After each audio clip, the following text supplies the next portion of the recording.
let's dive right into it.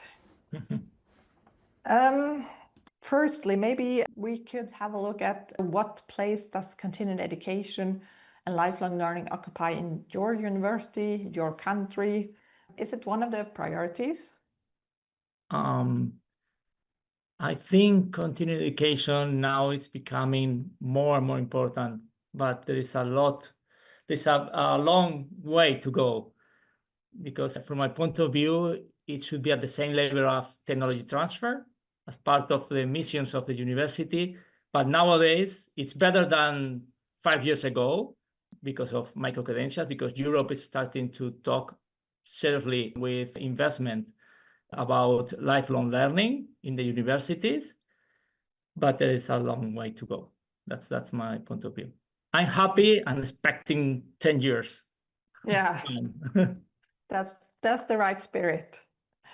Well, in your experience then, what are the most significant benefits of lifelong learning for individuals and society in your country? Okay, from my point of view, the benefits of lifelong learning, I think the three main things. The first one is to enhance employability. As I come from a technical university, and this is a key issue because we are just updating our engineers and all the things, and they need to the reskilling, upskilling. This is one important thing. The other important thing that is not so taking us so important in my university for the moment is to help citizens to feel part of the society. I mean, to make people know how to read, how to use a mobile, how to use a computer, how to work with AI, artificial intelligence. And the last one, which I think that only a little of universities, they really care about, it's to develop a critical thinking. I think nowadays, because of the fake news, the conspiracy schemes, and the populism, I think there is a real need to enhance democracy. And I think that I'm technical, I'm an engineer. It's out of my mind, these things, but I think now it's necessary with all the countries we're seeing around what is happening. So I think this is the third one that we are not issuing for the moment. Well, we might need something to work on then as well. Yeah. Maybe you have an example which you could share of a particularly successful continuing education initiative in your country. Okay, successful initiatives. From my experience, I am happy to meet a lot of people that has done lifelong learning. For example, I remember, I think it was 15 years ago, that I went to see the Ciudad de las Artes y las Ciencias in Valencia. And someone was presenting it and making a very good job. And I thought to him, why are you doing this? And because he made a tourist master, because there was no tourist studies at the moment. And he was really happy and grateful for the university to prepare for that. I remember, for example, 2 years ago, something related with big data. I met someone to prepare a program, and he came to the university. He has done one small course about big data. And I think nowadays the key issue now is the micro-credentials and micro-credentials projects, at least in Spain, where we are just developing a project that I think in 2-5 years time we will see the results. And I'm eager to see that, because we are changing some scopes. Yeah, we will see then. That will be interesting to follow that development.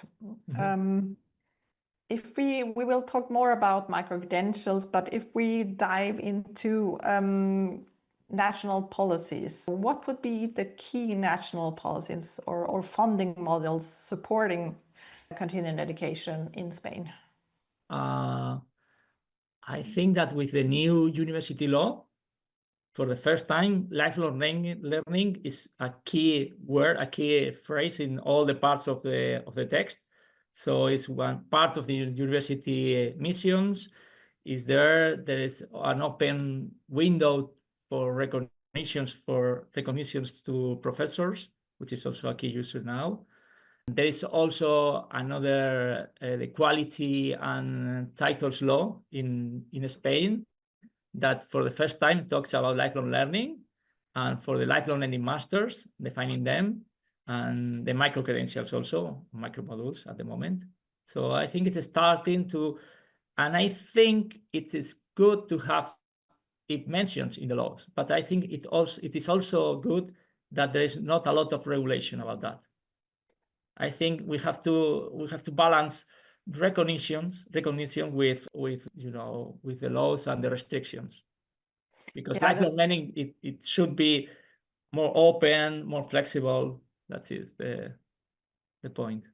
I think these are the main laws and the main initiatives. I've talked that in Europe we're talking about micro credentials and all the possibilities there. If we have a deeper look at micro-credentials, what would that mean for Spain? What is a micro-credential in Spain? Okay, yeah, good question. Micro-credentials in university micro-credentials in Spain, because we have made the difference, and we have worked with the Rectors Conference and the National Network for Lifelong Learning to define Green Book, defining what should be micro-credential, a university micro-credential. So I think it's the change of paradigm from long programs, masters, lifelong learning masters, so on, to short programs for 3 ECTS or something like that, to start to, I think, to make the universities to wake up to make short programs, which is quite, I think this is the main thing. And also the competency recognition. I think one of the key issues of universities is that we are reliable to recognize competencies.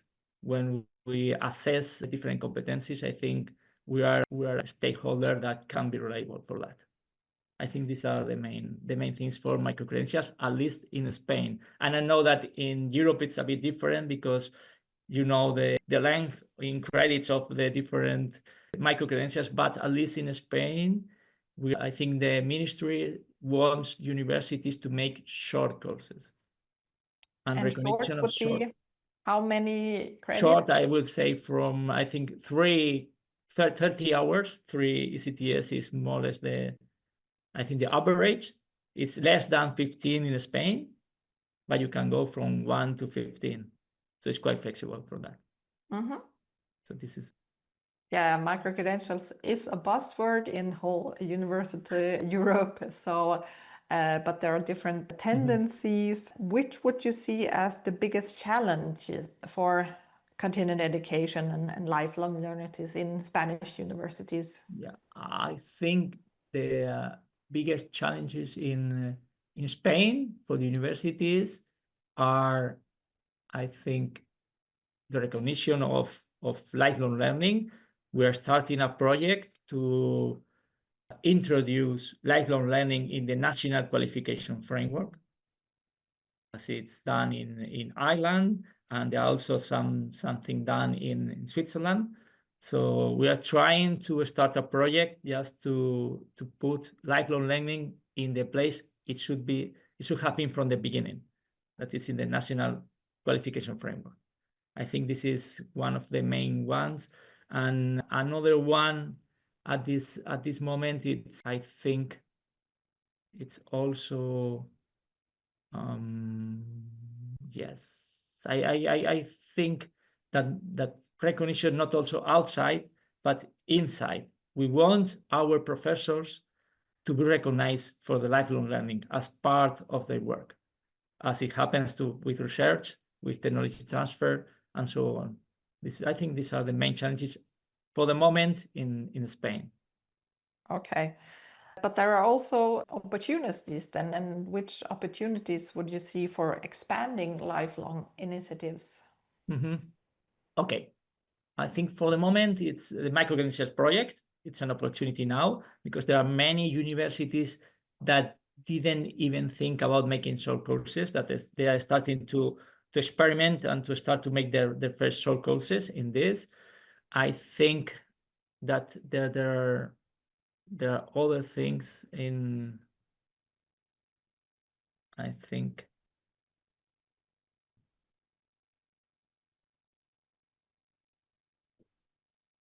that also the public funding in Spain, it's also very tricky because we've got a lot of bureaucracy.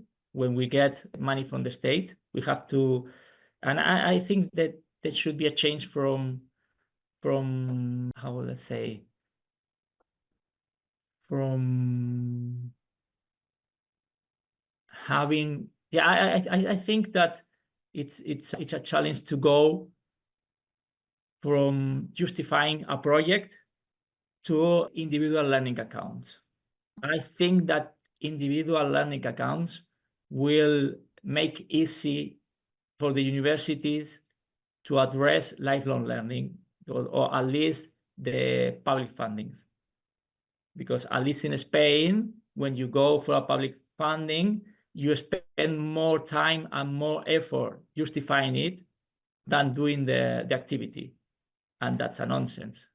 I'm not sure if Spain is very, unique in that. I believe we have quite a lot of bureaucracy in the rest of Europe. But if we have the funding model in Spain, then do you have to finance everything by fees or project? Yeah. Okay. So you don't have any state funding from the state for the lifelong learning. Yeah. Funding for lifelong learning in universities, it's mainly from individuals, from fees, mostly, or from companies. Being in a technical university, there are many companies that now we're working together. But the public, it's not working well, as I say, because of the bureaucracy. And now we have the microcredits project, which is trying to make it easier. I thought that at the beginning. I will tell you in the end. But they are trying because it's a project that the important thing is that you get the results. So we have to make one amount of certificates of micro-credentials and to assess that they have been good for employability. And that's all they ask. And we'll see if it works or not. We will see that, yes. So micro-credentials, one of the buzzwords, the trend in continuing education and lifelong learning at universities. Do we see some other common trends, maybe? Other common trends? I think, yes, other common trends. Now we are trying topics. There are always new topics.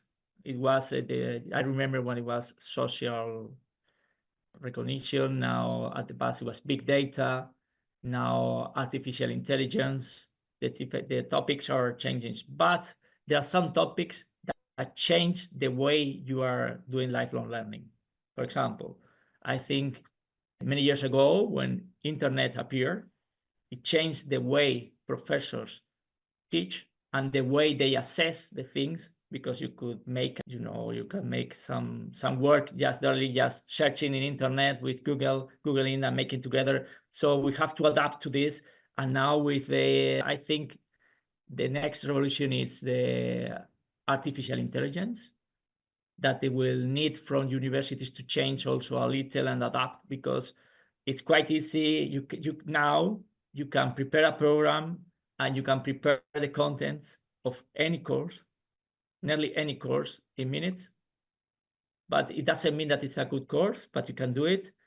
So I think universities should make a stress in quality and the way they assess people to really have proof that they have reached the competencies, which will be quite a challenge. I think this will be one of the next challenges in the future. So you mentioned IE will be changing the teaching. Have you seen some of those? You mentioned some changes. Could you maybe give some concrete? For example, I've seen students to answer complicated questions and complicated calculations directly from artificial intelligence.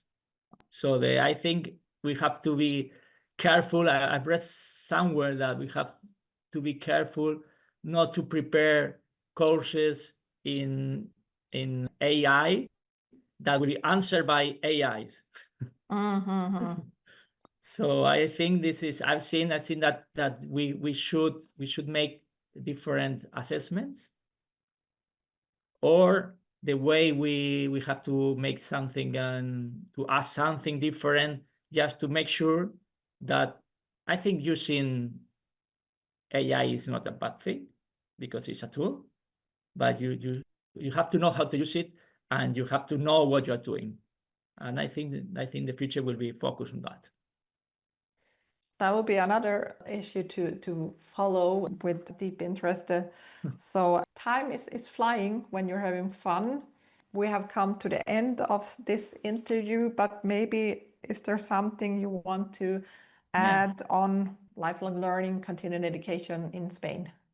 In Spain, I don't know if it's the same in Europe, there is a hidden problem that it's ourselves. I mean that in at least in Spanish universities, there are a lot of people, a lot of professors, that they don't think that lifelong learning is part of the core missions of the university. They don't say it, but they just try to, to make problems about that, and so on. So one important thing inside the universities and inside even the ministry is to convince people and to make them see that I think the future of universities is lifelong learning, as we're having less and less children.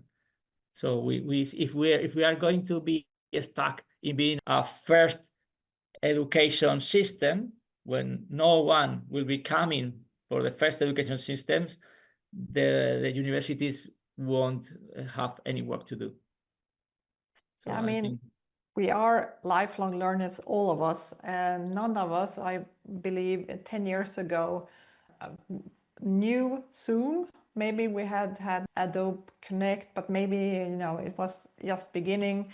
And now all of us, we are in video calls. Yeah, so right. I mean, we are lifelong learners, all of us. But sometimes we focus a bit on what's lifelong learning within institutions. And we at the universities were good at offering that, but we have to realize that even if we don't go to the universities, we are lifelong learners. Yeah, you're right. That's it. Great. So thank you so much, Roberto, for joining us. It was very nice to have an insight It's been very nice, and sorry because I'm not very used to the social media, but I'm learning. Don't worry. Learning. It has been a very nice experience for me for the future. So I need to be more aware of this kind of activities. And thank you very much. And thank you for the people that has been connected. Yeah, and to develop this in the future face to face also. we should. But I just want to ask if there are some questions. I mean, you could type or you could just speak up if you have a question. And we don't have to record it. I can stop the recording as well. You mean recording stopped. Recording stopped. Yeah. I'm not sure if there is a question, but sometimes it helps when the recording stops. I have many questions, but as you said, we could make that in a bilateral dialogue. I think we have a national network meeting soon, and so we could. Yeah, and thank you for preparing everything for the minute. Yeah, don't worry. Difference. Yeah, I worked on those. It's easier to write protocol minutes in English than in German. Oh, okay. And how's in Germany? Are you also trying to introduce lifelong learning in your national qualification framework, or is it too far? Because 3 years ago, it was too far in Spain. But now I think the ministry is starting to... I mean, we have the trouble with the 16 Bundesländer. Oh, okay. Yeah. You don't have only one law. You have different laws. But we have Alexandra here with us, so I think we have that on the agenda in the DGVF. But in Germany, things are not working fast. No, that's okay. So I'm not seeing that coming. The moment. Not for the That's moment. okay. But I mean, Well, if maybe other I think countries, that every time it will be more and more countries. I hope that many, and then when there will be 1 or 2 countries left, then you will be obliged Germany to. will join. Exactly. Okay, it has been really nice. See, Yeah. how was it? May I make off-topic question? How was your travel to Tokyo, Kyoto? El mío. Sí, ahora te lo cuento. Cuando más se han ido, ya te lo cuento. Sorry. Okay. So, yeah, then I will say goodbye to the people joining us for today, and we will be doing an internal wrap-up. Thank you for listening to me. And if you have any other questions, you can send me an email. I'm Roberto Romero from the Technical University of Valencia. So, and what I thought of, Roberto, maybe you could send us the links of what you mentioned, the new university law and yeah. equality law, and we can insert